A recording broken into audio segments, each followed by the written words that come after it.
सर्वांना नमस्कार. मी प्रीती स्वागत करते आपलं YouTube चॅनल तुझं स्वप्न माझं मध्ये.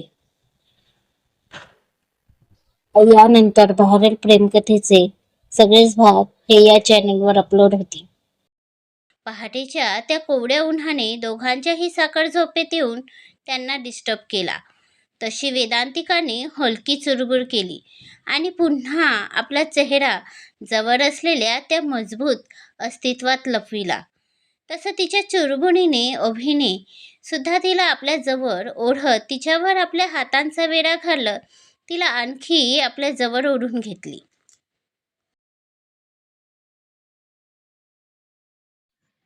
आज कदाचित दोघांनाही उठायचं नव्हतं.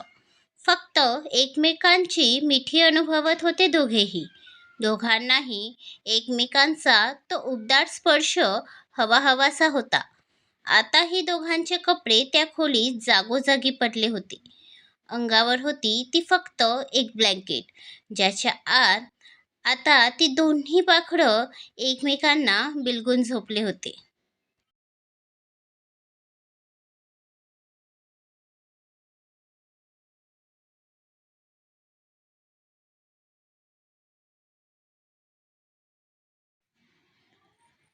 अभिला सुद्धा आज कसलीच चिंता नव्हती. तो सुद्धा आपल्या प्रिन्सेसला आपल्या छातीशी चिपकवून तिचा तो स्पर्श अनुभवत डोळे मिटून पडला होता. बऱ्याच वेळाने वेदांतिकाला जाग आली. तशी तिची नजर तिच्या समोर असणाऱ्या गोड राक्षसावर पडली. झोपेत तो तिला खूप आकर्षक वाटत होता.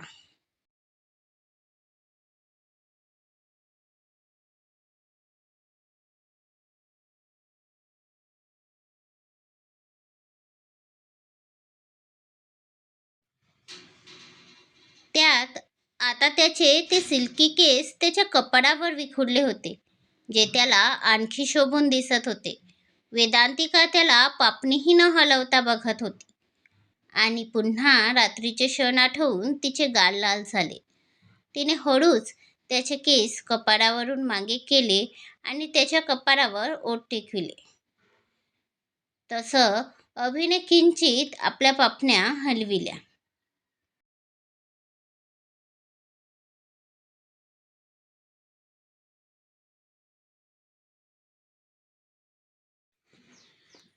खरं तर त्याला तेव्हाच जाग आली होती, जेव्हा वेदांतिकाचे गरम श्वास त्याला आपल्या चेहऱ्यावर जाणवत होते. पण त्याला आता बघायचं होतं की त्याची प्रिन्सेस काय करते ते. खरं तर त्याला आपल्या प्रिन्सेसकडून स्वतःचे लाड करून घ्यायचे होते, म्हणून उगाच डोळे मिटून पडला होता तो. वेदांतिका तोशीच त्याच्या मिटलेल्या डोळ्यांवर, नंतर गालावर, नाकावर किस करत होती.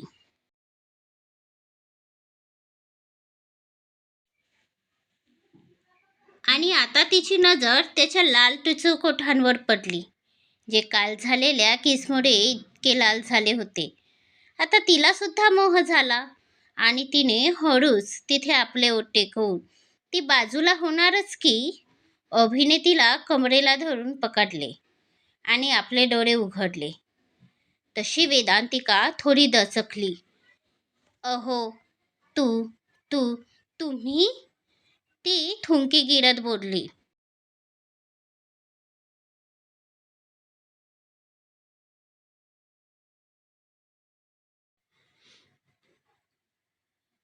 प्रिन्सेस, हे काय होतं? अभि एका बोटाने अलगद तिचे समोर आलेले केस कानामागे करत विचारलं. का कुठे काही नाही, वेदांतिका हळूच बोलली. बोलताना तिची जीभ अडखडत होती, कारण तिला आता अभिसमोर लाज वाटत होती. एकतर तिच्या अंगावर एकही कपडा नव्हता, वरून अभिची ती नजर, त्यात स्वतःसाठी खोलवर प्रेम बघून तिला आणखी जास्त लाज येत होती.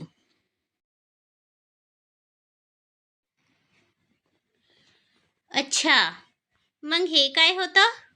अभि तिच्या उघड्या पाठीवर मादकपणे हात फिरवत होता. ज्यामुळे आता वेदांतिकाला शहारा येऊन तिचं अंग हलकं हलकं कंपन करायला लागलं होतं आणि ती लाजून गप्प झाली. आता जेव्हा इतकी गोड सुरुवात झाली आहे तर शेवट नको करायला? अभि तिच्या ओठांवरून अंगठा फिरवत म्हणाला.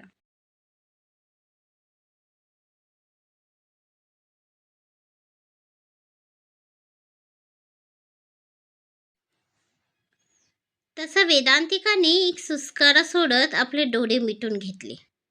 तिचे ओठ आता किंचित उघडले होते. अभिने काही करायच्या आत तिच्या मौशार ओठांवर आपले हाड ओठ टेकविले आणि तिला पटकन आपल्या अंगाखाली घेतली. पुन्हा एकदा तो तिला गोड त्रास देऊ लागला. थोड्याच वेळात पुन्हा त्या खोलीत वेदांतिकाचे उसासे घुमू लागले.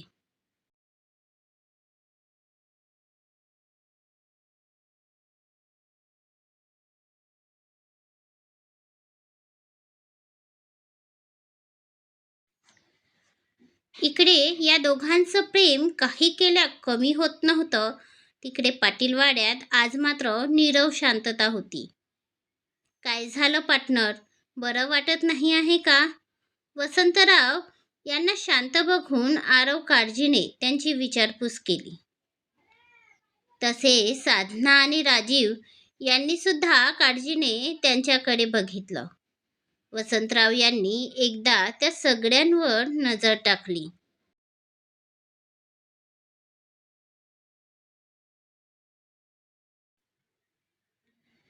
आपल्या कुटुंबाच्या नजरेत आपल्याविषयीचं प्रेम बघून वसंतराव समाधानाने हसले. सांगा ना बाबा, काय होतंय? राजीव पुन्हा काळजीत बोलले. त्यांच्या आवाजात त्यांच्याविषयीची चिंता स्पष्ट होती. डोळे सुद्धा काळजीने भरून आले होते, जे बघून वसंतराव यांना भरून पावल्यासारखं झालं.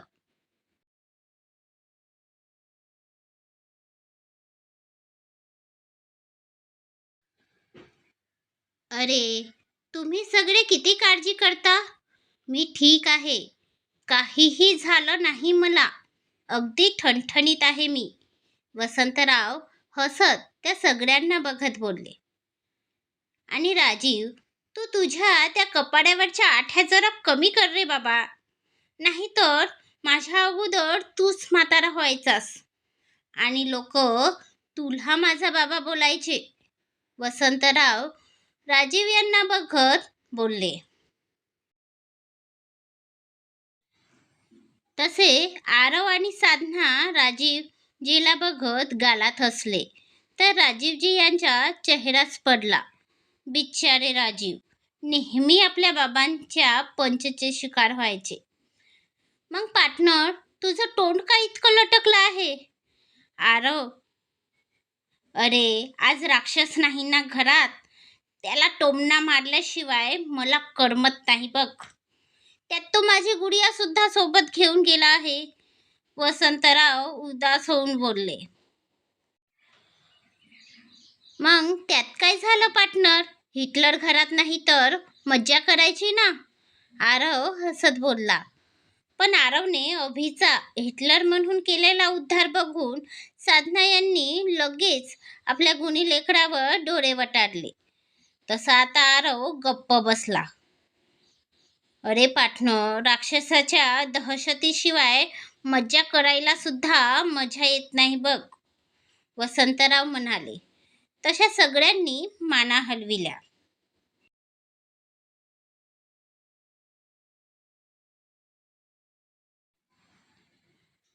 प्रिन्सेस, जास्त त्रास तर नाही होत आहे ना? अभि वेदांतिकाच्या केसात आपली बोटं फिरवत बोलला. आता दोघेही दमून शांत झाले होते. अभि बेडला पाठ टेकून बसला होता तर वेदांतिकाचा चेहरा त्याच्या छातीवर होता.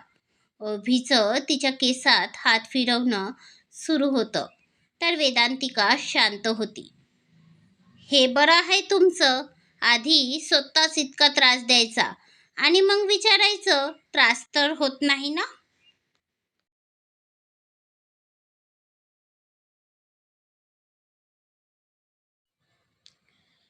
कालपासून सगळं अंग ठणकत आहे माझं. वेदांतिका लटक्या रागात त्याच्या छातीवर मूठ मारत बोलली.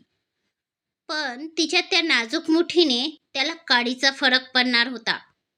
उलट तो तर तिचं चिडलेलं लाजरं रूप एन्जॉय करत होता, हसत खिदळत होता. आणि तशी तशी त्याची प्रिन्सेस चिडून आपले गाल फुगवत होती.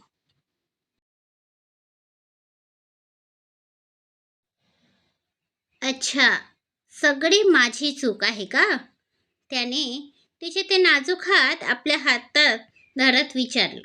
तसं तिने निरागसपणे मान खाली वर केली. मग मघाशी कोण मला डिवचत होतं? मी तर शांत झोपलो होतो, नाही का? मग कुणी सांगितलं होतं झोपलेल्या वाघाला जागा करायला? अभि बोलला. तशी वेदांतिका लाजून गप्प झाली. खरंच तर बोलत होता तो. तिनेच तर त्याला जागं केलं होतं.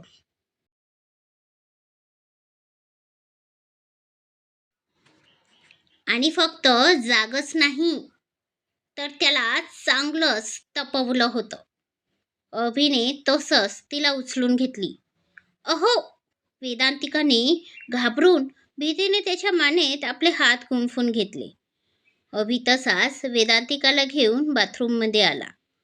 आता सुद्धा वेदांतिकाचा चेहरा त्याच्या मानेत लपलाच होता.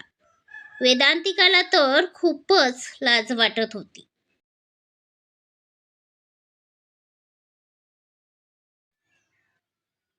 तिच्यात तर अभिला बघायची सुद्धा हिंमत राहिली नव्हती. तिने आताही आपल्या पापण्या मिटून घेतल्या होत्या. ही सगळी फिलिंग्स तिच्यासाठी नवीन होती आणि तितकीच अंगावर रोमांच आणणारी सुद्धा होती. अभिने तो बाथटब पाण्याने भरला आणि वेदांतिकाला घेऊन तिथे बसला. आता अभिची पाठ बाथटबला टेकली होती तर वेदांतिकाची अभिला.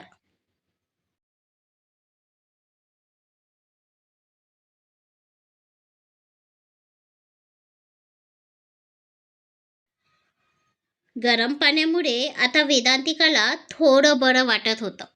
तिने आपले डोळे बंद करून घेतले होते, तर अभिसुद्धा डोळे मिटून तिला जवळ घेऊन बसला होता. पण त्याचे हात मात्र वेदांतिकाच्या शरीरावर तिला स्पर्श करत होते, जणू तो तिला आपल्या उबदार स्पर्शाने सुखावू पाहत होता. पण त्यामुळे वेदांतिका अस्वस्थ होत होती.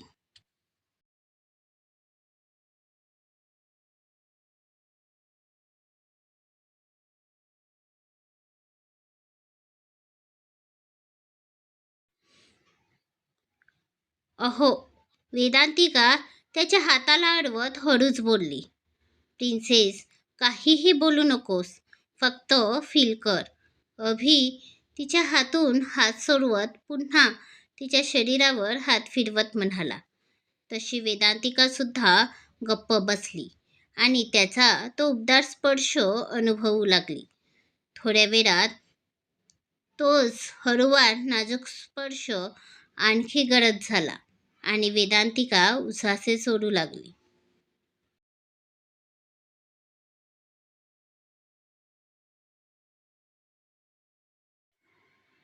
तिचे ते प्रेमळ हळवे आवाज ऐकून अभि पुन्हा तयार झाला.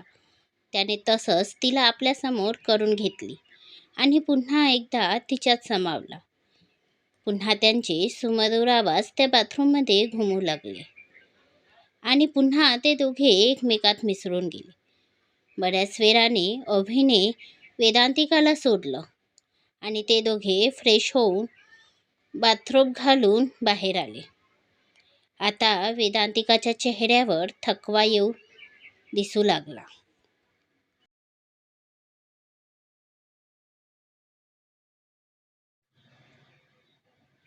ती तशीच बेडवर बसली.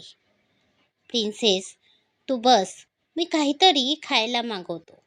तू थोडं खाऊन घे, मग आराम कर. खूप दमलीस ना, आता फक्त आराम कर. मग सायंकाळी आपल्याला घरीसुद्धा निघायचं आहे. अभि वेदांतिकाच्या गालाला हात लावत बोलला. वेदांतिकाने फक्त स्मित हसत त्याला पाहिलं. त्यानंतर दोघांनीही थोडं खाल्लं आणि एकमेकांच्या कुशीत शिरले.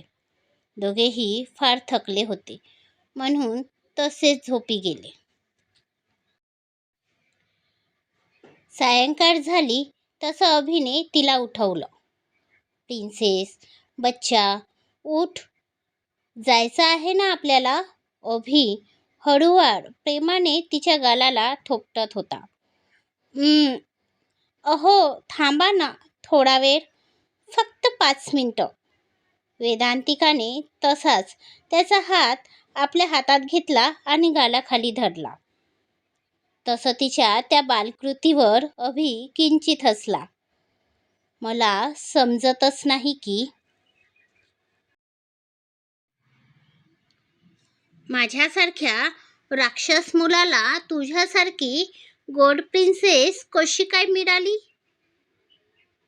पण कधी कधी विचार येतो की मी जर आजोबाला विरोध केला असता तर. अभि बोलला आणि तो विचार करूनच त्याला धडकी भरली. त्याचे हात आपोआप आपल्या मिठीतल्या पाखरावर घट्ट झाले आणि त्याने झोपेतच तिला आपल्या छातीशी घट्ट धरून घेतली आणि तिच्या कपाळावर कितीतरी वेळ आपले ओठ टेकवत राहिला. चला तर मग शेवटी वेदांतिका आणि अभि यांच्या संसाराची गाडी रुळावर येत आहे. पण फक्त प्रेमानेच गाडी चालत नाही किंवा संसार फुलत नाही. त्याला खतपाणी म्हणून विश्वासाची जोड ही लागतेच. तेव्हा कुठे प्रेमाने बहरलेला हा संसार टिकतो. बघू आता वेदांतिका आणि अभिचे नाते आणखी कुठले वळण घेते. पण पुढच्या भागात लवकरच. आजचा भाग आवडला असेल तर लाईक, शेअर, सबस्क्राईब नक्की करा आणि कमेंट करायला विसरू नका. धन्यवाद.